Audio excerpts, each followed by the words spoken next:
मुलांना खाण्यासाठी टेस्टी हवं असतं आणि प्रत्येक आईला हेल्दी द्यायचं असतं। त्यासाठी कुकरमध्ये 3 बटाटे, 1 कॉर्न, 1.5 ग्लास पाणी, मीठ टाकून 3 शिट्ट्या काढून घ्यायच्या। कॉर्न व्यवस्थित कट करून त्यातलं अर्ध मिक्सरला जाडसर फिरवून घ्यायचं। आता ते एका ताटामध्ये काढून त्यामध्ये उकडलेले बटाटे टाकून मॅश करून घ्यायचे। नंतर त्यामध्ये 2 चमचे ओट्स, बारीक चिरलेली कोथिंबीर, किसलेलं गाजर, बारीक चिरलेला कांदा, बारीक कट केलेली हिरवी मिरची, थोडंसं किसलेलं अद्रक, जिरेपूड, चाट मसाला, चवीपुरतं मीठ, हळद आणि आणखी तुम्हाला स्पायसी हवं असेल तर त्यामध्ये थोडंसं लाल तिखट ऍड करू शकता। शेवटी थोडा लिंबाचा रस त्यामध्ये ऍड करायचा आणि ते व्यवस्थित मिक्स करून घ्यायचं। आता यामध्ये पाणी न टाकता हे छान व्यवस्थित मळून नंतर त्याचा छोटासा गोळा काढून त्याला गोल करून हाताने थोडंसं असं प्रेस करून घ्यायचं। आता एकाच वेळी 3-4 कटलेट्स बनवून ठेवायचे। गॅसवरती तवा ठेवून तवा गरम झाल्यानंतर त्यामध्ये थोडंसं तेल टाकायचं आणि हे कटलेट्स दोन्ही बाजूनी छान सोनेरी रंग येईपर्यंत भाजून घ्यायचे। चवीला खूप भारी लागतात, एकदा तुम्ही नक्की ट्राय करून बघा। चला, हे थालीपीठ मी आमच्यासाठी बनवले होते, पण आमच्यापेक्षा जास्त ना मुलांनीच आवडीने खाल्ले, म्हणून म्हटलं चला ही रेसिपी तुमच्याबरोबर पण शेअर करूया। पौष्टिक तर आहेतच, सोबत टेस्टी सुद्धा आहेत, तर आपण मुलांच्या टिफिन मध्ये नक्कीच देऊ शकतो। त्यासाठी 1 वाटी मूग मिक्सरला असे मोठे वाटून घ्यायचे। तर मिक्सरच्या भांड्यामध्ये ओवा, जिरे,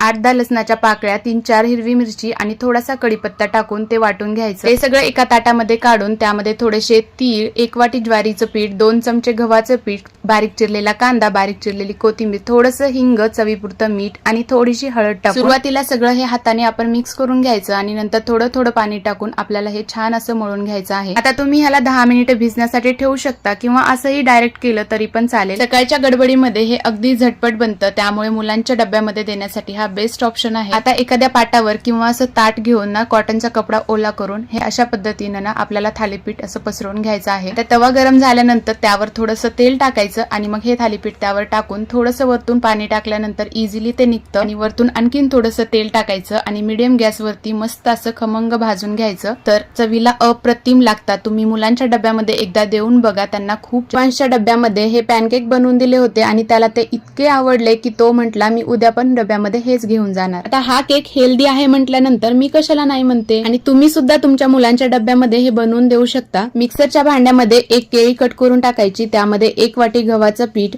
अर्धी वाटी किसलेला गूळ आणि त्यामध्ये पाऊण वाटी दूध टाकून हे मिक्सरला फिरवून घ्यायचं। तर त्यामध्ये थोडीशी बेकिंग पावडर आणि व्हॅनिला एसेन्स टाकून ते सगळं मिक्स करून घ्यायचं। आणि सकाळी इतकी गडबड असते आणि सकाळच्या गडबडीमध्ये हे अगदी झटपट बनतं, शिवाय मुलंही आवडीनं खातात, त्यामुळे मुलांच्या टिफिनसाठी हा बेस्ट ऑप्शन आहे। गॅसवरती तवा ठेवून नॉनस्टिक तव्यावरती किंवा अशा साध्या तव्यावरती थोडंसं तूप किंवा बटर टाकून कढईमध्ये थोडंसं बॅटर घ्यायचं आणि तव्यावरती सावकाश सोडायचं। नंतर त्यावर 1 मिनिट झाकून ठेवायचं आणि गोल्डन ब्राऊन कलर येईपर्यंत ह्याला भाजून तयार आहेत आपले सुपर टेस्टी आणि हेल्दी असे बनाना पॅनकेक। त्याला तर फक्त 1.5 कप मी बेसन घेतले, त्यामध्ये बारीक चिरलेला कांदा, किसलेलं पनीर, कट केलेली मिरची आणि बारीक चिरलेली कोथिंबीर टाकायची। नंतर त्यामध्ये थोडीशी जिरी आणि 1 चमचा तीळ टाकायचे। नंतर त्यामध्ये चवीपुरतं मीठ, थोडीशी हळद आणि लाल तिखट टाकून हे सगळं मिक्स करून घ्यायचं। त्यामध्ये थोडं थोडं पाणी टाकून हे सगळं मिक्स करून घ्यायचं। जास्त पातळ किंवा जास्त घट्ट ठेवायचं नाही, मीडियम असं बॅटर बनवून घ्यायचं। तवा गरम झाल्यानंतर त्यावर थोडंसं तेल टाकायचं आणि थोडं थोडं बॅटर घेऊन हे असे चिले बनवून घ्यायचे। आता यावर आपण 1 मिनिट झाकून ठेवायचं, वरतून थोडंसं तेल टाकायचं